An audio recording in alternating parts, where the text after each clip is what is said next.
Muy buenas tardes. La Fundación El Club de la Libertad de Corrientes Argentina les da la bienvenida a esta primera edición de este recorrido que vamos a iniciar por los distintos países de América Latina, que este año van a encarar elecciones presidenciales y ya comenzamos con la situación electoral de Bolivia, elección que se va a llevar a cabo este domingo 17 de agosto del corriente año. Y para ello hemos convocado al doctor Andrés Cancesco Garbizu. Él es abogado, filósofo y escritor, miembro fundador del Colegio Abierto de Filosofía. Trabajó como docente universitario, ejerce actualmente el profesorado en un colegio privado, dictando las materias de filosofía y pensamiento crítico. Ejerce también el periodismo de opinión. En el año 2021 recibió el premio TOIP Santa Cruz en el campo de liderazgo y logros académicos. Sin más, vamos a dar la palabra a Andrés para que nos comente cuál es el escenario electoral actual de Bolivia de cara a estas elecciones y las implicancias que la economía pudiera tener eventualmente en el resultado que sin dudas vamos a conocer. Andrés. Muchísimas gracias, Edgardo, por la presentación y agradecer al Club de la Libertad por la invitación. Es un gusto nuevamente poder compartir con ustedes en este espacio de reflexión que hoy nos tiene para hablar acerca de algo que está demasiado cerca, aunque ya vamos a comentar este tema de los tiempos también que son las elecciones acá en Bolivia.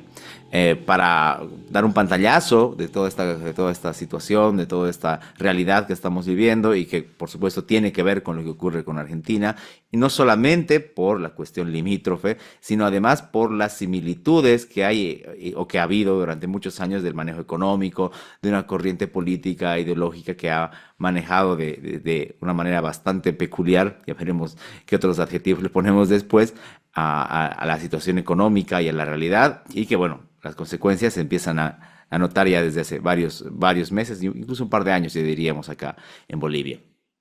Entonces, yo quisiera empezar haciendo un pantallazo desde tres tópicos que no están separados como tales, ustedes lo saben, tanto la cuestión institucional, la cuestión política y la cuestión económica que mencionabas, están interrelacionados, ¿no? No es que conviven en burbujas, hemos dicho, no es que están aislados en burbujas diferentes, sino que conviven y que nos configuran esta realidad. Pero tratemos de hacerlo así para que entendamos un poquito de cómo está esta situación acá en Bolivia. El primero tiene que ver con este tópico del contexto institucional. En Bolivia se da esta particularidad de que el poder electoral ya no es tal, que la Corte Electoral ya no es tal, es un órgano independiente. Desde la aprobación de la Constitución vigente adquiere, en teoría al menos, una categoría como un órgano más, ¿no? Llevándola a ser el cuarto poder. Y esto que podría parecer qué sé yo, podría parecer bueno en cierto sentido porque le otorgaría más independencia, lejísimos está de haberse concretado de esa manera, ¿no? Tanto por los nombramientos, que dependen, obviamente, como en casi todos lados de los parlamentos, pero además porque hay una atribución que tiene acá el presidente de nombrar directamente a uno de los magistrados de su confianza, ya empezó a mostrar bastantes falencias. Es cierto, no vive el peor momento, porque el peor momento lo vivió entre 2016 y 2019, que es el año del fraude, pero tampoco es que esté funcionando del todo bien. En parte por toda esta inestabilidad política, pero también por la enorme desconfianza. Las secuelas del 2019, del fraude, no es que se han cerrado del todo, siguen estando como una desconfianza ciudadana que puede traducirse en algo correcto en cierta medida, porque obviamente la vigilancia que existe sobre este nuevo órgano, nuevo poder, pero también se trasciende como una especie de manipulación, porque dentro de este contexto institucional, otro de los problemas que ha habido es que lejos de ser, como decir, un órgano independiente que está sido trastocado por el Ejecutivo, también tiene constantes conflictos en Bolivia con el órgano judicial. Y esto ha ocurrido ya porque en Bolivia también, como está ocurriendo ahora en México por primera vez, se ha elegido jueces por el voto popular en México, aquí ya tenemos muchos años con eso, y esa ha sido una especie de, ha sido la tercera vez que se ha hecho eso en Bolivia, pero aquí ha sido una especie de ensayo también de cómo se iba a manejar esta elección que viene en agosto. Me refiero por esta conformación que hay del Tribunal Electoral, pero además por los sistemas de conteo y demás, que como decíamos, ya están bastante sospechosos desde hace algunos años. Y la verdad es que ha sido muy complicado. Por ejemplo, el tiempo para empadronarse a las personas que habían cumplido 18 años o que se habían trasladado o que habían quedado depuradas fue de una semana. Y fue en contados puntos de las ciudades, o sea, hasta en eso fue bastante malo, me refiero a la elección judicial. Ahora no, ahora se afinó un poco, pero así es más o menos que se ha venido manejando. Y los fallos judiciales durante la anterior elección de los magistrados y ahora en esta inclusive, en la nacional, tienen bastante peso dentro de las listas y más que dentro de las listas, dentro de las habilitaciones. Ha habido candidatos que han paralizado, incluso algunas elecciones en el Parlamento, en la anterior elección judicial, y hoy también se ve amenazado esto, a veces con razones bastante sensatas, con fallos que se pueden considerar apegados a la norma y otros que son básicamente una locura. Dentro de todo hay que admitir que el órgano electoral, a través de su presidente, del Tribunal Supremo Electoral, perdón, judicial, me equivoco, ha tomado una postura bastante sensata, pues ha manifestado que no iba a permitir que los demás jueces de inferiores rangos empantanen este proceso electoral, que era básicamente lo que podía pasar. El control de constitucionalidad, si bien es central en Bolivia, en sus primeras instancias se dan en los tribunales departamentales o en las regiones, y eso podía dar cabida a que cualquier habilitación extraña o inhabilitación extraña se dé por algún juez de dudosa procedencia. Entonces ha sido bastante responsable al menos el papel del órgano judicial, lo que no quiere decir que haya sido perfecto, ¿no? Hasta hoy tenemos problemas con eso. Y en cuanto a lo que tiene que ver con el órgano ejecutivo, lo que decíamos, ¿no? El mismo hecho de que haya normativas en Bolivia, de que las autoridades electas no tengan que renunciar, ni siquiera pedir licencia para habilitarse a las elecciones, es algo que marca un poquito también cómo se maneja el tema de la cosa pública. Y es una cosa extraña, ¿no? Porque las autoridades electas, presidentes, vicepresidentes, diputados, gobernadores, lo que sea que vayan a postular, no tienen que renunciar, pero los funcionarios burocráticos sí. O sea, es bastante extraño cómo funciona. Uno entendería que o renuncian todos o en todo caso deberían funcionar los electos y los burócratas quedarse, pero aquí funciona al revés, como tantas otras cosas. Entonces, eso y el manejo del aparato público, que, como ya lo decíamos hace rato y lo vamos a comentar también más adelante, está en una crisis económica profunda y que inclusive tiene que ver con el manejo del aparato, han hecho que se contamine todo este proceso también. No solo desde lo que decíamos, el propio órgano electoral, el órgano judicial y el legislativo, sino también el Ejecutivo. Y para eso también, hay que decir, dentro de todo este contexto de crisis institucional en Bolivia, también tiene que ver lo que ocurre con las fuerzas del orden. Las fuerzas del orden que, también lo comentaremos más adelante en el contexto político, tienen un papel constitucional que seguir, pero que se ve amenazado por las constantes movilizaciones que hay y una especie de espada de Damocles que ha quedado sobre ellos desde el 2019 de cierto temor a reprimir.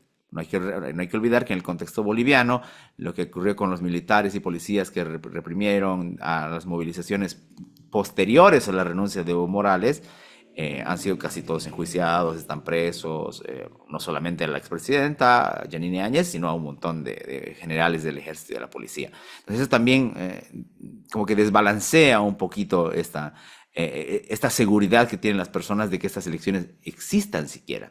Hoy podemos decir, sí, que ya está un poco más seguro, pero si esta conversación la teníamos hace 2, 3 semanas, yo no sé si pues, estábamos tan seguros, porque había justamente este conflicto con Evo Morales, y esto me da pie para pasar al segundo eje, que es el contexto político, ¿no?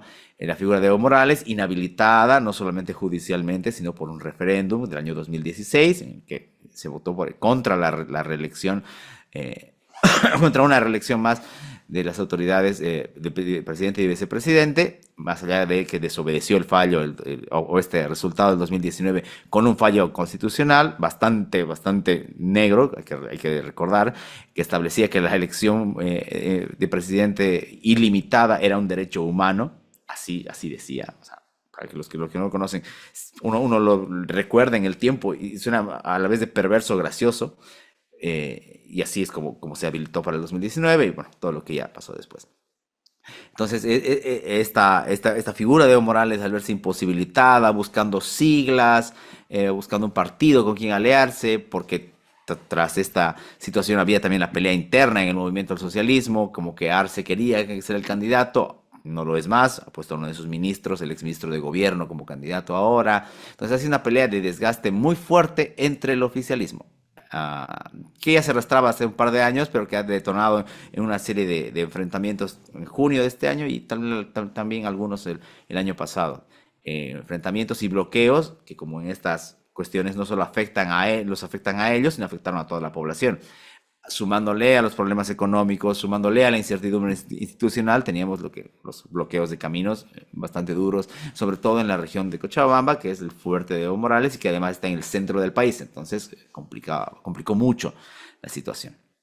Entonces ha sido una pelea de desgaste en la que ellos mismos se han provocado grandes ataques.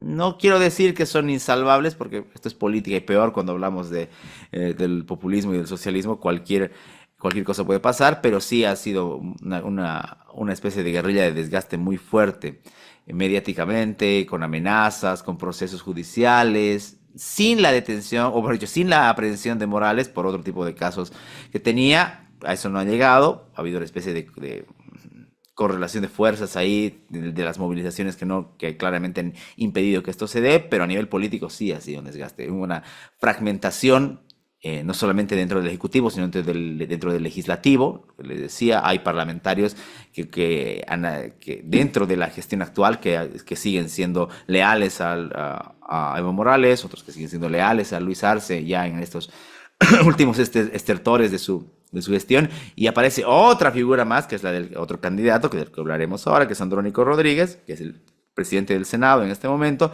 hombre hasta hace poco leal a Evo Morales, formado bajo su ala en su misma región, también de la Federación de Cocaleros y demás, y ahora él también tiene como su mini bancada, porque es la gente que está apoyándolo. Entonces, esa fragmentación ha sido fuerte. Y como les decía, el problema para quienes ansiamos una sociedad más o menos sensata, democrática y libre, no es que ellos se dividan, electoralmente hasta puede ser bueno. El problema es a coste de qué, lo que decía, el enfrentamiento, los bloqueos y demás, y es algo que, anticipo, no va a parar, inclusive después de la elección. Entonces eso ha traído muchos problemas, además, porque gran parte de la responsabilidad que se le quiere echar a Arce, y que la tiene, por supuesto, o mejor dicho, de la que él quiere lavarse, es por la no aprobación de unos créditos que hay en el Parlamento boliviano. Para la aprobación de créditos y financiamientos tiene que haber la aprobación del Congreso. Y como ya no tiene la mayoría, tanto con la oposición natural como con la ahora oposición evista, estos créditos no han sido aprobados. Entonces, mucha de la disculpa que él se pone es que no ha habido créditos. Cosa que igual es irracional, lo vamos a ver más adelante en la parte económica, porque esos créditos no solucionan en nada los problemas de fondo de Bolivia. Son créditos que, comprando gasolina subvencionada o pagando el gasto público, se van en, qué sé, un mes. O sea, es pedalear un poquito más la crisis. Pero bueno, esa ha sido la justificación absurda del gobierno ahora. Entonces tenemos ese problema político bastante fuerte. Pero en la otra vereda, y hay también la ahora oposición, por ahora al menos, tiene que ser un mea culpa. Ha habido un muy mal manejo de las articulaciones.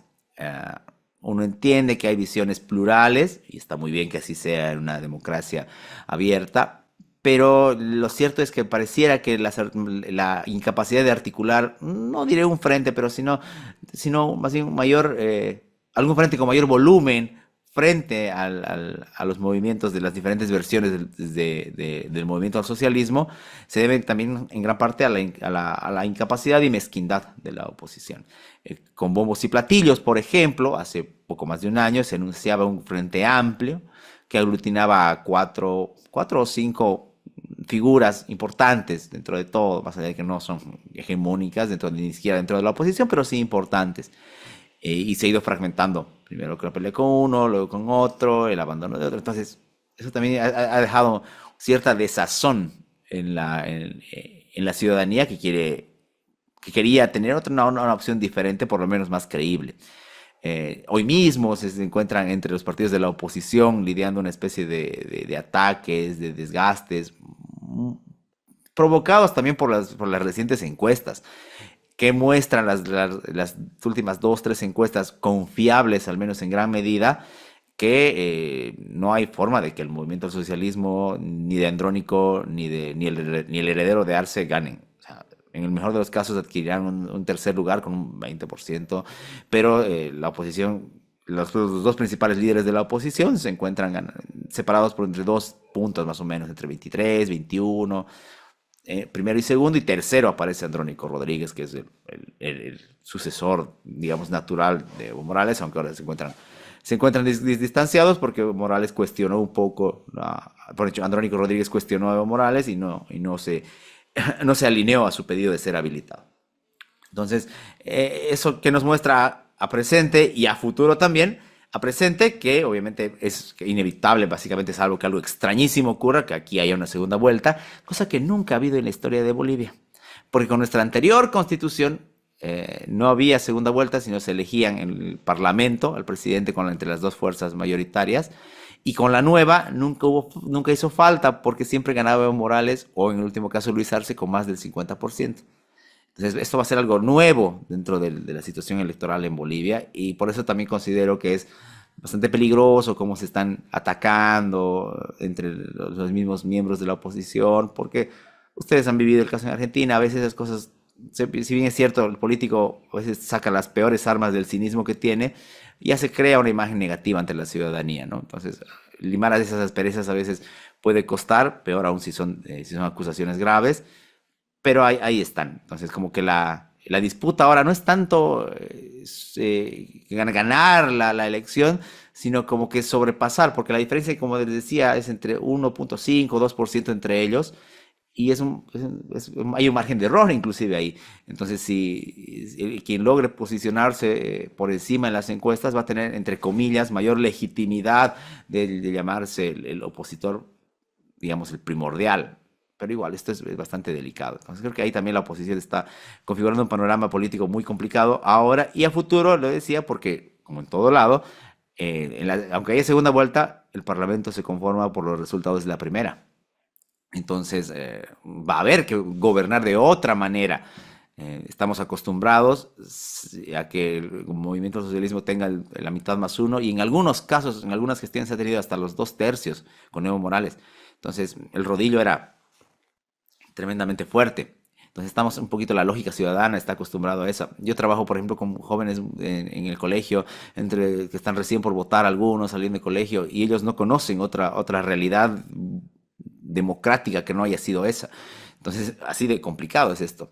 Entonces, esta nueva realidad en la que se va a tener que pactar, a crear acuerdos para que se genere una gobernabilidad que sea útil para la convivencia de los ciudadanos, también te va a tener que hacerse con todas estas fuerzas que están dispersas en cuanto a votación.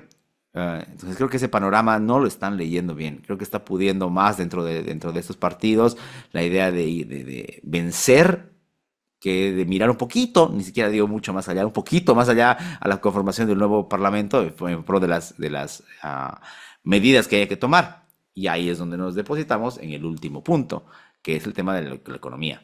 Les decía, tenemos un montón de problemas en este país, pero sin duda lo que creo que ocurre también, como en varias partes de Latinoamérica, es que la cuestión económica termina siendo la que condena a ciertos ciclos. Y es bastante especial el caso boliviano, porque los ciclos se cumplen a rajatabla. El año 1982 se retornó a la democracia acá en Bolivia. Hasta 1985 hubo un gobierno de la UDP, lo que se llama un gobierno de izquierda, que ya en democracia endeudó enormemente al país, no pudo hacerse cargo de ella, convoca una elección Gana Víctor Paz Estenssoro, se da lo que en Bolivia se conoce como la gran reforma económica, que es la del 21060, un decreto supremo que transforma toda la economía boliviana. Y de ahí pasan exactamente 20 años hasta que se elige a Evo Morales en 2005. Pero lo gracioso es que no pasa porque uno pensaría, ya son ciclos, 4 ciclos de 5 años o 5 de 4. No, no. Se da en medio un montón de cosas extrañas, como que acortamientos de mandato, se da un movimiento popular el año 2003 que hace que el presidente renuncie, asume su vicepresidente, lo hacen renunciar después, asume el presidente de la Corte Suprema. O sea, pasan un montón de cosas para que justo como si fuese algo premeditado, en 2005 entre el gobierno de Evo Morales. Lo mismo, hoy estamos a 2025 y se cumplen otros 20 años. Entonces, pero tampoco pasan por ciclos regulares. Viene una especie de acortamiento tramposo de mandato de Evo Morales en el cambio de la antigua constitución a esta, viene el año del fraude, el gobierno transitorio, pero otra vez se configura para que sean 20 años. Es algo llamativo al menos, yo tengo ningún apego por la numerología ni esas cosas, no me interesa, pero es algo llamativo. Entonces estamos frente a inevitablemente un fin de ciclo. Independientemente de los resultados, es un fin de ciclo porque el modelo se ha desgastado y ya está, ya ha colapsado ya. Y como lo decía, no solamente políticamente, sino en la economía. La crisis que hay en Bolivia de divisas, el enorme gasto público que no ha habido en todos por lo menos estos par de años de crisis que ya empezó, el mínimo intento de reducir el gasto público no ha existido. Ha habido alguna cosa absurda, como decir, no compren más equipos audiovisuales, no gasten en tantos autos, o sea, nada de fondo, porque Bolivia se caracteriza también, como otros países de la región, en que el partido de gobierno sustenta gran parte de su capital político siempre en la clase burocrática. Mucho más en la sede de gobierno, que es La Paz. Si bien la capital es Sucre, la sede de gobierno es La Paz, y ahí concentra mucho. O sea, tienes un núcleo de, no solamente el funcionario, sino de familias, de empresas pequeñas, de negocios que giran en torno a eso, y eso genera una especie de dependencia hacia el partido de gobierno y de la burocracia misma. Entonces, eso también no se ha recortado en nada. Lejos de eso, más bien se ha incrementado. Lo decía hace rato, la respuesta que se tiene o la excusa que se ha tenido desde el partido de gobierno hoy actual es el tema de seguir endeudándose, los créditos y demás. Y claro, y eso le ha pasado factura a la elección posterior. Tal es así que Arce, viendo sus números pésimos, ha optado por no ir a una elección más. Que podía hacerlo, la Constitución le permite una, pero no lo hizo. Como les decía, le deja esta responsabilidad a su ministro, uno de sus ministros más polémicos y combativos, y bastante sospechoso en algunas cosas, y sus números no superan el 2%, según las encuestas de estos últimos días. Tal es así que en Bolivia la normativa dice que el 3% es el mínimo que se debe tener para no perder la sigla. Y si los resultados se dan, como dicen estas encuestas, el partido hegemónico durante 20 años va a perder no solamente a sus dos líderes últimos, sino hasta su sigla. Es algo bastante fuerte. Entonces, como les digo, los desafíos a futuro son bastante grandes. Y como comentario, esto de las siglas, que en realidad son las personerías o personalidades jurídicas de los partidos, lo que se conoce acá como siglas, es bastante irresponsable también. Y esto, hay que decirlo, hay una especie de tráfico de siglas, porque cualquier político puede alquilar la sigla a otro, prestársela, puede crear un acuerdo, y tal es así de malo el manejo irresponsable que hoy, faltando menos de 2 meses para la elección, todavía no se ha definido quiénes van, todavía se puede hacer impugnaciones, todavía puede haber reemplazos en las listas, todavía acuerdos ya no puede haber entre sigla y sigla, pero sí puede haber reemplazos, pueden bajarse unos, poner otros. Lo mismo con las listas de legisladores. Entonces, no les digo, todo esto es una falta de seriedad, no solamente política, sino institucional. Y creo, o de hecho pienso que el órgano electoral, el Tribunal Electoral, no ha sabido ponerse serio en esto. Inclusive ha tenido alguna especie de participación extraña ahí, porque, por ejemplo, el presidente del Tribunal Electoral, del órgano electoral en Bolivia, solo puede ser reelegido 2 veces. Es el señor Hassan Teufel. Él ha sido elegido 2 veces y la tercera no podía ir de nuevo. Pero no había nadie más que asuma esa carga o que no sea bien visto por los partidos, entonces se declaró vacante la presidencia y él fue elegido como presidente y luego asume interinamente. O sea, hasta en eso el mismo órgano electoral no da confianza. Entonces, eso nos trae a este tipo de problemas. Volviendo al tema económico, si alguien tuviese que tener un término, o me pidiesen elegir un término o una palabra para qué se necesita, aquí es emergencia. O sea, aquí ya no hay una cuestión purista, ideológica, que podríamos de repente, como hace 7, 8 años, discutir los liberales o discutir desde la visión ideológica. No, no, aquí ya es una urgencia.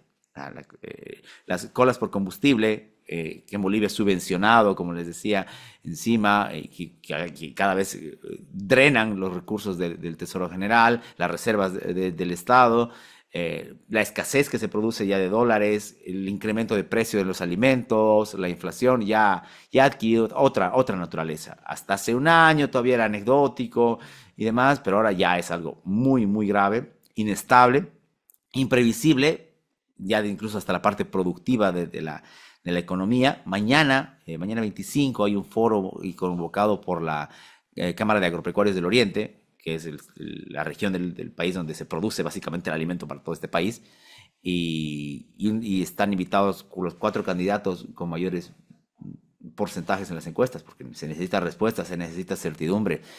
Sin diésel, por ejemplo, no se puede producir. Sin diésel no hay soya, sin diésel no hay maíz, no hay nada. Y bueno, ya veremos en un par de meses cómo eso afecta la disponibilidad de alimentos y los precios de los mismos.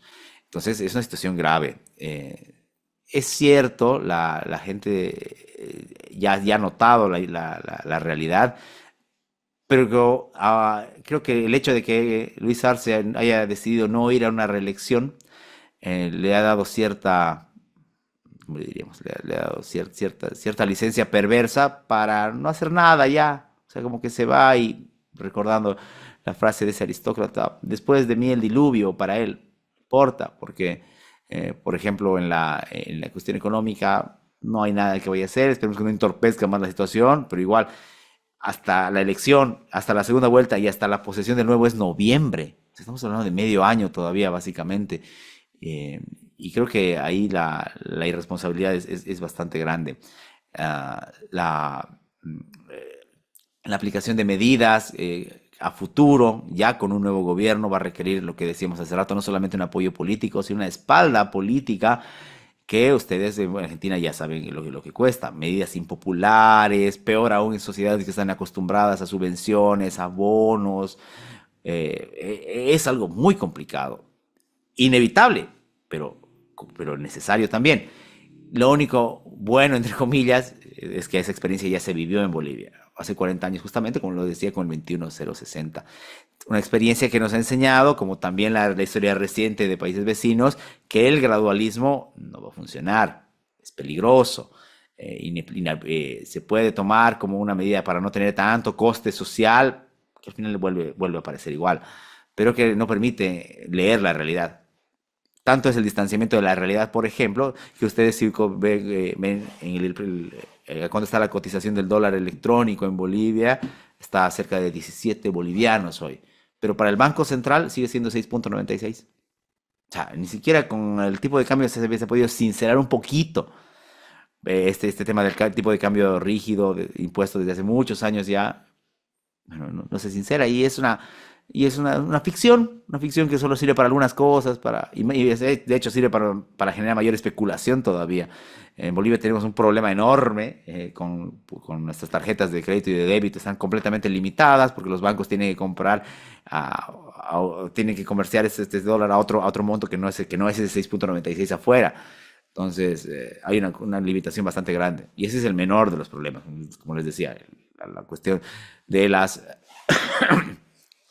la cuestión de los alimentos, la cuestión del combustible, hacen que esta situación económica sea insostenible. Y volviendo a nuestro hilo, a nuestra eh, conversación principal, ¿qué tiene que ver esto con las elecciones? Creo que la ciudadanía, pues esperemos que para bien, ve que en las elecciones no es que esté la solución, pero que hay una salida a este problema. Hay una salida, o una renovación al menos. El filósofo alemán Rudiger Safransky, en un libro que se llama Tiempo, En el segundo capítulo del libro establece que una de las condiciones del ser humano es el nuevo inicio. Los nuevos inicios, a veces con mayor realidad, otras veces no tanta, establecen ciclos para mejorar la existencia. Creo que un poquito es eso lo que pasa acá. Uno puede entenderlo a nivel individual, a nivel social es más difícil, pero creo que de repente eso es la idea de llegar como sin mayores contratiempos, sin mayor ahondamiento de la crisis, sin mayor profundización de la violencia que ha existido en las últimas semanas y que quien le toque hacerse cargo de este barco pueda acertar en lo que viene.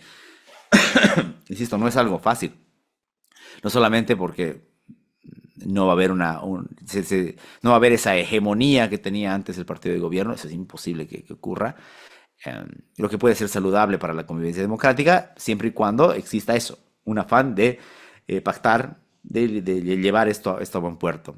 Entonces, y si eso le suma lo que les decía hace rato, que Evo Morales ya asumió una, una realidad como una resistencia que va a seguir siendo un movilizador de sus bases, con la amenaza constante y demás, y buscar la manera de volver al poder, porque él no se asume sin el poder. Hace una semana y media, cuando estábamos en los últimos giros del conflicto que había con los bloqueos, hace una declaración muy peculiar Evo Morales, que pasó un poco desapercibida, porque aquí también la prensa tiene sus cosas. Evo Morales dice en su medio de comunicación, la solución para el problema político es que la Asamblea, es decir, el Parlamento, haga una ley en la que todos estemos habilitados. Básicamente una tabula rasa, y él dice que se habiliten todos los partidos observados, todos los candidatos observados y que sea el pueblo quien decida. O sea, ya estaba maquinada esa posibilidad para él. Y no creo que sea la última que tenga. Va a tener otras a futuro. Entonces creo que ahí también se establece una, una incertidumbre social que, como ustedes muy bien saben, también repercute en la economía. Cuestiones como el riesgo país, la desconfianza de la gente, tanto de afuera como de la misma ciudadanía boliviana para invertir, se hace mayor ante esta incertidumbre. Siendo que yo vivo acá en Santa Cruz de la Sierra, que es la ciudad con mayor movimiento económico, con mayor peso económico en el país, se nota de manera muy fuerte cómo se han ido cerrando negocios, cómo el movimiento es menor, cómo el coste de vida se encarece. Y eso que estamos hablando de eso, de la ciudad con, digamos, mayor espalda económica. Otras ciudades encuentran situaciones aún peores. Unido a este problema económico, lo decía, un tema social, y en Bolivia, por ejemplo, hay lo que se llama EMAPA. EMAPA es una empresa estatal de distribución de alimentos que tiene acuerdos con otras empresas productoras de alimentos del Estado o de empresarios afines al Estado y que vende alimentos subvencionados. Por ejemplo, aceite, que es lo que está de moda ahora. Vende aceite subvencionado y lo vende a un precio obviamente menor que el del mercado real, pero a costa de tener que hacer cola durante una noche para conseguir 2 litros de aceite subvencionado o, qué sé yo, un cierto clientelismo que se nota ahí y cosa que igual tampoco es real porque como todos sabemos podrá ser subvencionado ese momento, pero alguien tiene que pagar ese monto faltante y bueno, y lo pagamos todos de nuestros impuestos. Entonces el panorama es complicado. Yo, si pudiera dividir un poquito mi visión a lo que puede pasar, establecería unas dos visiones. Esperanzadora en el sentido de que va a tener que retomarse un juego más democrático, necesariamente por la correlación de fuerzas, pero en mi mirada más negativa tendría que decir que la situación está demasiado avanzada en cuanto a crisis como para que sea rápido rápida la solución. Y ese es un problema que también se nota en las campañas. El ciudadano desea salir de la crisis, pero a veces desea que esto sea mágico y ustedes en Argentina saben que no es así. Peor aún cuando se ha sido irresponsable durante tanto tiempo y con tantas cosas, no es que se va a solucionar en 2 o 3 meses o como algún candidato de acá en Bolivia dicen 100 días. Eso es una locura, no va a suceder. Es cierto que hay que empezar ya, que va a ser duro, pero de ahí a decir que 3 meses, 4 meses, medio año y hasta un año vamos a salir, no. En una visión un poquito más modesta, de repente las cosas tendrían, la esperanza real tendría que ir a que no haya más debacle y un poquito estabilizar la situación, ¿no? De repente eso sería más prudente dentro de lo que ocurre. Hay muchas personas, en esto hay que ser honesto también, la clase, hemos dicho, no la clase, sino el sector de la academia en cuanto a economía se ha inmiscuido más por obvias razones. No solamente los productores, sino la misma academia se ha inmiscuido más estos años. Hay mayor debate económico, cosa que antes era difícil, estaba casi cerrado, era casi un dogma que el modelo, ¿cómo le llama? El modelo económico social productivo, así un nombre rimbombante que le puso a su versión del socialismo el MAS, era incuestionable. Ahora no, ahora se puede, ya ha habido ya desde hace un año mayores discusiones, no solamente académicas, sino también la misma ciudadanía. Bueno, y eso se puede tomar también como algo positivo. Entonces creo que también parte del aparato comunicacional, yo creo que sobre todo en la segunda vuelta de las elecciones va a tener que ir a eso, hacer una propuesta real. Ahorita como que las campañas están un poco tímidas porque aquí el órgano electoral es bastante molesto con plazos. Por ejemplo, se ha habilitado ya la campaña, pero en esta parte se puede solamente decir quién es candidato, pero no se puede pedir el voto. A partir de tal fecha se puede pedir. Es bastante extraño todo. Entonces como que en esta época estamos todavía asentando la idea de la realidad y yo creo que estamos en una transición a que los candidatos ya propongan algo, propongan cosas reales. Les decía, los modelos si bien tienen diferencias entre los dos primeros, no es que sean tan antagónicos, representan a sectores, digamos, del centro, un poquito inclinados hacia algún lado, que con total seguridad no se identifican con lo que estamos viviendo hasta hoy. En el tercer lugar, lo mismo, perdón, en el cuarto lugar lo mismo, el tema es el tercero, ¿no? Que es la herencia del movimiento del socialismo. Ahí todavía hay la figura de Andrónico que sigue representando una continuidad de lo que hay.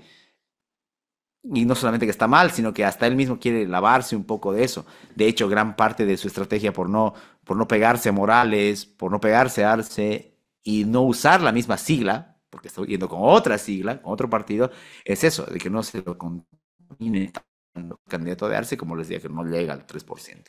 Entonces, peligroso por ese lado de que se crea una especie de narrativa en la que efectivamente ese tercero que representa los mismos valores o antivalores, los mismos modelos de estos 20 años tenga cierta aceptación, sí es peligroso. Esperemos que mientras menos sea su caudal de votación, mejor.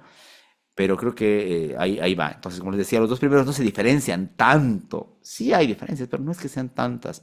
Entonces, creo que la brújula va en ese sentido, hacer reformas estructurales, necesarias, urgentes en algunos casos, que no van a ser mágicas, que la ciudadanía le van a dar otra forma de vida, como por ejemplo el tema de la subvención de combustibles, una realidad completamente diferente. Desde el 2003-2004 existe esa subvención. Existe otras generaciones que piensan que eso es así y que nunca va a subir la gasolina. No es más, o sea, no va a ser más.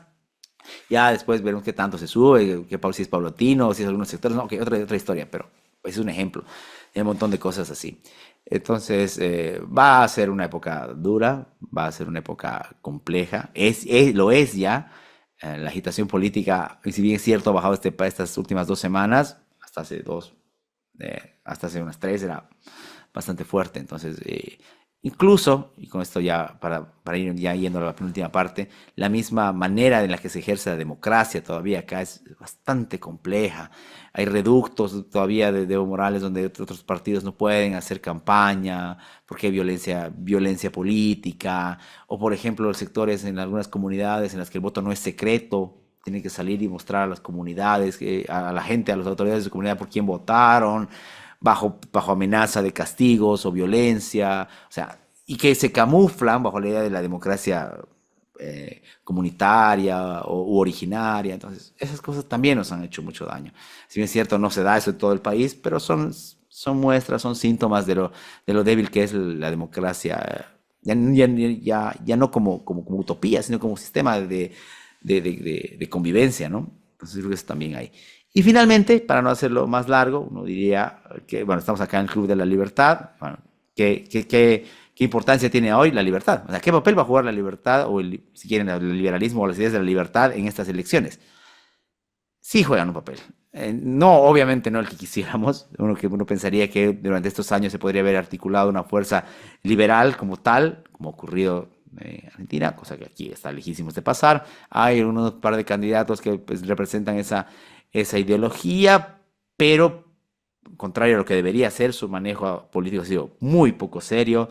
Han estado con dos, tres partidos, no han podido con uno, han ido con otro, entonces se les ha restado cualquier credibilidad.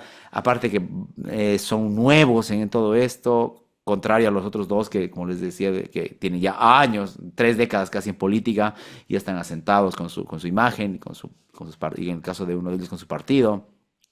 Entonces, por ese lado no ha sido lo que se pensaba, lo que se deseaba. Sí ha sido positivo porque a raíz de lo que también se comentaba hace rato, a través del debate económico, la urgencia, es ese ojo que mira a un costado y dice, miren lo que está pasando en algunos países, como en Argentina, como en otros, que puede haber un cambio.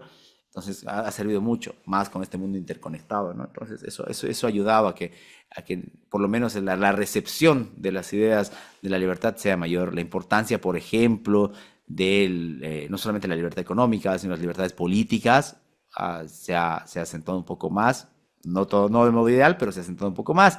Pienso, por ejemplo, bueno, volviendo al tema económico, por ejemplo, en la cuestión de los impuestos. Antes era como que estaba más, entre comillas, domesticada la ciudadanía a no quejarse por eso, o de los abusos de la burocracia y demás. Hoy ya hay una especie de mini rebeldía en algunos, sobre todo sectores más jóvenes hacia aquello, ¿no? Entonces, eso ha aparecido como un elemento también, y de hecho los partidos de centro que están liderando las encuestas han tenido que pelearse un poco a esto, ¿no? Reiterar la importancia de la propiedad privada, cosa que antes no lo hacían, lo daban como por sentado, la importancia de los empresarios como, como un sector vital para salir de esta crisis, el cuestionamiento a las empresas públicas, que casi todas, que todas son deficitarias acá, el 80% son deficitarias y otro 20% son ineficientes. Entonces, cuestionar eso ya ha sido como que se ha corrido un poco el eje, digamos, para simplificar la cosa. Entonces, ha funcionado. El tema está en que más bien este movimiento del eje o esta aparición de estas ideas pueda concretarse en un mediano plazo y más bien no sea una decepción, porque si se hace mal, si se contamina con los manejos equivocados, bueno, al final será un paso adelante y 5 hacia atrás, cosa que ya ha ocurrido en algunos lugares. Entonces creo que ese papel juegan las ideas de la libertad y desde el punto de vista político ciudadano, más allá de lo económico, juegan como que el ciudadano se encuentra más atento a ver qué hacen o qué no hacen sus autoridades. A nivel local, por ejemplo, si bien la trascendencia es mucho menor, a nivel municipal, a nivel departamental o como le llaman allá, el equivalente a las provincias de acá, también se ha notado, ya la gente es un poco más vigilante y escéptica de esas cosas, lo que no quiere decir que no haya caudillos, pero como que se ha sentado un poco más. Ya creo que no quiero decir que la peor parte del autoritarismo ha pasado, porque todavía puede pasar mañana cualquier cosa en este país, pero como que los ejemplos de lo que se ha vivido, de lo que se viene viviendo, han alertado a una gran parte de la ciudadanía que hay que ser más conscientes de lo que representan las libertades para una sociedad. Lo que me agrada también es que dentro de todo es una lectura que hace la ciudadanía interesante, pero tampoco desenfrenada y utópica, ¿no? En ese sentido, ¿no? No es que va a ser la respuesta a todo, pero que es un elemento importante para una sociedad más estable, más abierta, más próspera. Y creo que ahí se deposita un poco, ¿no? Como en toda situación, recordando lo que mencionaba Aristóteles, ¿no? La felicidad, si bien es el fin de todos los hombres, también depende de nuestra situación. Una persona para su felicidad el día de hoy puede ser viajar por el mundo, pero si se enferma mañana, su felicidad va a ser curarse. Creo que también eso aplica acá. O sea, la prosperidad creo que todavía no es el objetivo para la felicidad, pero sí la estabilización de a poco. Y creo que también en eso, a pesar de que yo soy poco pegado a las cuestiones patrióticas, identitarias, no es lo mío, creo que por lo menos la experiencia de la ciudadanía en una sociedad sacrificada, en un entorno duro, ha moldeado un poco el carácter durante estos años y los anteriores. Entonces, tal vez esa fortaleza sirva para concretar un mejor futuro, siempre y cuando, como les digo, no se caiga de nuevo en la tentación del autoritarismo o la irresponsabilidad. Esa irresponsabilidad y ese cortoplacismo al que también le queda muy bien a los políticos, ¿no? Porque dice, no, ok, no me importa endeudarme para de aquí a 30 años, mientras yo sea popular ahora, punto. Como ha pasado también allá, aquí también hay. El tema es que Andrés, cayó tan... Sí, perdón, dos palabras sí, más y termino. Eso perfecto. justamente, es que justamente esa irresponsabilidad, y cerraba con eso, es lo que le ha pasado factura, yo creo, antes de tiempo a Arce. Yo creo que él buscaba que esta crisis se notase después de la elección. Ha sido tan malo todo que le costó ahora y le ha costado su candidatura. Eso simplemente. Bueno, perfecto, Andrés, un panorama muy bueno que nos has brindado. Vamos con dos preguntitas. Mary nos pregunta si se confía en elecciones limpias y la segunda, Carlos Moratorio, aunque se logre elegir en segunda vuelta a un candidato, ¿cómo logrará conformar una mayoría parlamentaria para gobernar? Porque la primera vuelta provocará una fragmentación legislativa. Perfecto. Sí, en la primera y lo de la confianza, por lo menos más que en la anterior elección, sí hay. Eh, si bien es cierto, no goza, no está en su mejor momento de credibilidad del órgano electoral, no creo que sea tanto por la desconfianza que despierta, sino por los errores de manejo, en parte inclusive atribuibles a la crisis económica. Por ejemplo, hoy hay mucho problema con el tema del voto en el extranjero, porque toda la logística se paga en dólares. Entonces, conseguir créditos para eso es complicado. Entonces, creo que por ahí van los problemas aunque no quiere decir que no sean subsanables, pero la confianza creo que está. Incluso tiene que ver con la cuestión hegemónica. Una buena parte del fraude del 2019 y de las amenazas de fraude durante estos años se debían y se deben a la realidad de que el poder lo tenía Evo Morales, lo tenía el MAS. Hoy no es más así. Y los mismos magistrados del Tribunal Electoral saben que no es así. O sea, la impunidad que les podía prometer Evo Morales a los anteriores o incluso a estos o a Arce no es más.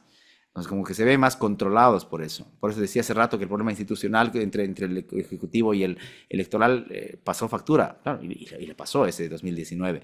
Entonces creo que ahora son más cautos y ante la amenaza de algún acto sospechoso, serían muchísimo más vigilados e inclusive mucho menos osados en hacer lo que se hizo en el 2019.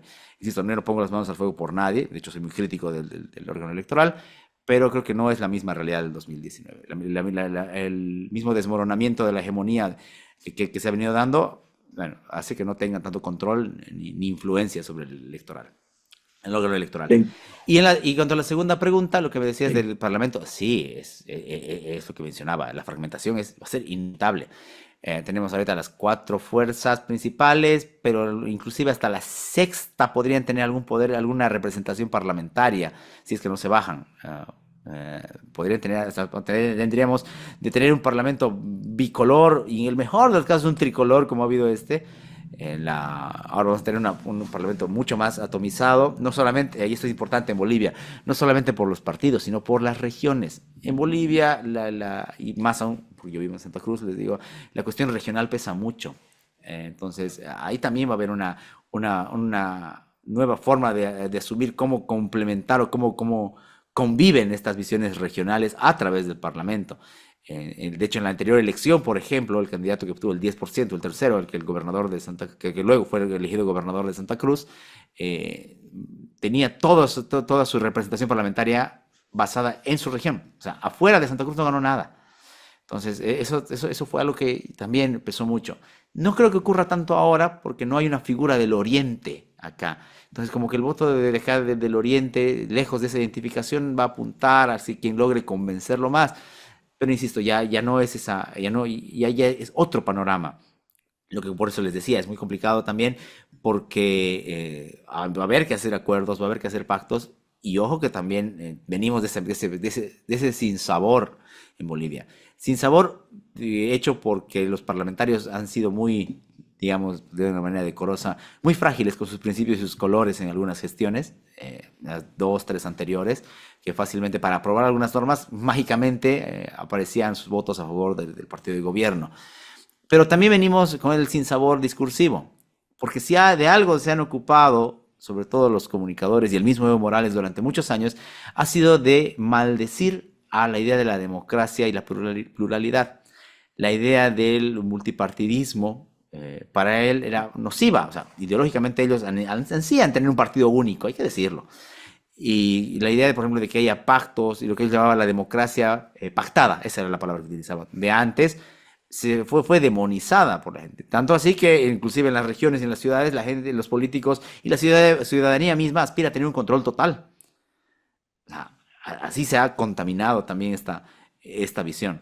Por eso digo, no digo que es un parteaguas en la historia boliviana, porque siempre se dice, no, esta es la elección más importante, no, todas en su momento fueron las elecciones más importantes, pero creo que el cambio de paradigma es necesario. Y no sé si, ahí entra mi lado escéptico, no sé si esta clase opositora, bueno, hoy opositora, estará lista para asumir el desafío, ¿no? Sobre todo en las condiciones de crisis. Esperemos que sí, esperemos que todo este ataque sangriento, bueno, este ataque furioso que estén teniendo sea más parte de la campaña y no se traduzca luego en una inviabilidad no solamente económica, sino del mismo país. Entonces creo que ahí los dos pactos van a ver. Puede pasar, de hecho ha ocurrido que por un senador se aprueben o no se aprueben leyes o reformas. Entonces, mucho ojo con eso también.